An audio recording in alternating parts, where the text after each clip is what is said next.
bersukacita. Firman Tuhan dalam Yesaya 54 ayat 10 berkata, sebab biarpun gunung-gunung beranjak dan bukit-bukit bergoyang, tetapi kasih setiaku tidak akan beranjak daripadamu, dan perjanjian damaiku tidak akan bergoyang. Firman Tuhan yang mengasihani engkau. Mungkin kita sedang mengalami bencana kehidupan yang begitu hebat, namun ayat di atas mengatakan, walaupun terjadi bencana sampai gunung beranjak dan bukit bergoyang, kasih setia Tuhan bagi kita tidak akan beranjak. Begitulah dahsyatnya kasih setia Tuhan. Kasihnya tidak pernah berubah. Seperti halnya kasih manusia. Kasih manusia tidak ada yang sempurna. Orang yang selama ini mengasihi kita pun masih dapat menyakiti kita, ataupun tidak setia lagi dan berubah hatinya terhadap kita. Namun kasih Tuhan tidak pernah demikian. Kita dapat bersandar dan berharap senantiasa kepada kasih-Nya yang kekal. Ketika kita merenungkan hal ini dan mempercayainya dengan segenap hati kita, maka kita akan tetap bersukacita oleh karena Tuhan saja. Bukan karena bencana tidak ada lagi menimpa kita, bukan karena sekeliling kita sudah berhenti menyakiti kita, tetapi karena kita menyadari di tengah semuanya itu Tuhan tidak berubah. Tuhan Yesus tetap mengasihi kita. Adapun kisah hidup Daud di Alkitab menunjukkan bahwa ia mengalami banyak persoalan dan banyak kesedihan dalam hidupnya. Ayahnya sendiri tidak menganggap dia dapat terpilih sebagai orang yang diurapi Tuhan.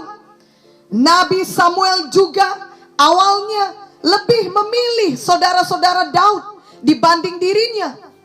Ketika Daud bertanya mengenai Goliat, Eliab kakaknya menjawabnya dengan kasar dan menganggap ia memiliki hati yang jahat.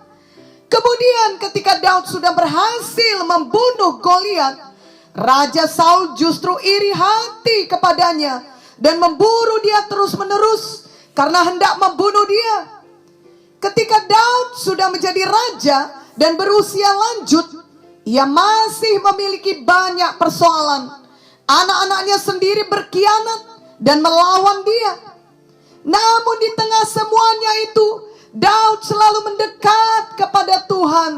Dia mencurahkan perasaannya kepada Tuhan, karena ia tahu hanya Tuhan yang dapat menolongnya, menenangkannya, menghiburnya, dan mengkuatkannya. Kita dapat membaca banyak mazmur yang awalnya sepertinya dipenuhi dengan keluh kesah, namun kemudian diakhiri dengan pujian, dengan sorak-sorai. Memanglah tiap kali kita bersekutu dengan Tuhan, tiap kali kita masuk ke hadirat Tuhan, kita pasti diubahkan seperti yang dialami Daud. Ada beberapa ayat dalam mazmur di mana Daud dengan jelas mengatakan bahwa ia bersuka cita karena Tuhan. Mazmur 9 ayat 3 berkata, aku mau bersuka cita dan bersukaria karena Engkau, bermazmur bagi namamu, ya Maha Tinggi. Mazmur 104 ayat 34 berkata, biarlah renunganku manis kedengaran kepadanya. Aku hendak bersuka cita karena Tuhan. Buku Mazmur banyak mengajak kita semua untuk bersuka cita karena Tuhan. Mazmur 37 ayat 4 berkata, dan bergembiralah karena Tuhan, maka Ia akan memberikan kepadamu apa yang diinginkan hatimu.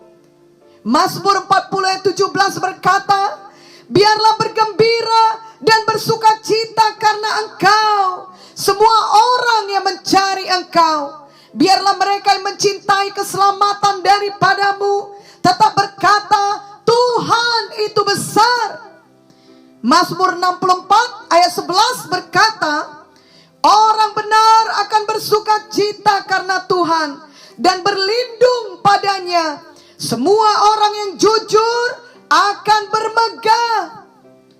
Mazmur 97 ayat 12 berkata, bersukacitalah karena Tuhan, hai orang-orang benar, dan nyanyikanlah syukur bagi namanya yang kudus.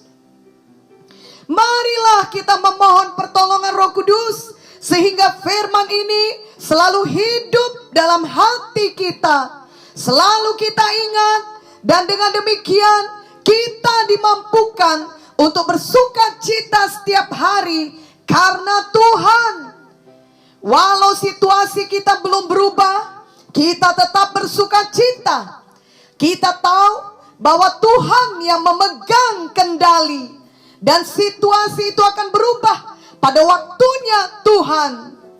Walaupun orang-orang dengan mudah dapat berubah, hari ini mereka bersikap baik, esok hari mereka menyakiti kita, namun kita tetap bersuka cita. Kita tahu bahwa Tuhan Yesus sangat mengasihi kita, dan Ia tidak pernah berubah. Memang hanyalah karena Tuhan saja, karena kita berada dalam Tuhan, karena kita bersama Tuhan, maka kita dapat bersuka cita setiap hari dalam kehidupan kita. 1 Tesalonika 5 ayat 16-18 berkata, bersukacitalah senantiasa, tetaplah berdoa, mengucap syukurlah dalam segala hal, sebab itulah yang dikehendaki Allah di dalam Kristus Yesus bagi kamu.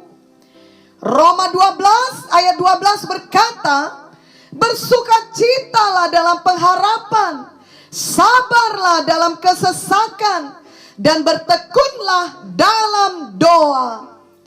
Nehemia 8 ayat 11b berkata, jangan kamu bersusah hati, sebab sukacita karena Tuhan itulah perlindunganmu.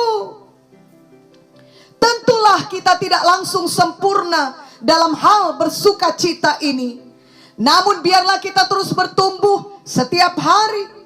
Ketika sukacita kita mulai pudar disebabkan oleh semua keadaan sekeliling kita, oleh beratnya tekanan yang kita alami, oleh kelakuan orang-orang yang tidak baik, biarlah dengan segera kita berlari kepada Tuhan, kepada firman-Nya, sehingga cara pandang kita berubah. Kita akan memandang semua situasi yang tidak baik itu sebagai hal yang kecil saja dibandingkan dengan kasih setia Tuhan yang dahsyat kepada kita, sehingga kita mampu kembali bersuka cita. Kita bersuka cita karena Tuhan Yesus yang selama-lamanya mengasihi kita, bukan karena hal-hal lainnya. Kita mengingat Habakuk pasal 3 ayat 17-18 yang berkata, sekalipun pohon ara tidak berbunga, pohon anggur tidak berbuah, hasil pohon zaitun mengecewakan, sekalipun ladang-ladang tidak menghasilkan bahan makanan, kambing domba terhalau dari kurungan, dan tidak ada lembu sapi dalam kandang, namun aku akan bersorak-sorak di dalam Tuhan, beria-ria di dalam Allah yang menyelamatkan aku. Mari kita tetap bersuka cita setiap hari karena Tuhan. Mari kita beria-ria di dalam Tuhan yang menyelamatkan kita. Mari kita hadapi setiap hari dengan bersemangat, dengan beriman, dengan bersuka cita, bersama-sama dengan Tuhan Yesus yang mengasihi kita dengan kasih-Nya yang kekal. Mari kita tiap-tiap hari menjadi pelaku firman Tuhan yang tertulis Dalam Filipi 4 ayat 4, bersukacitalah senantiasa dalam Tuhan. Sekali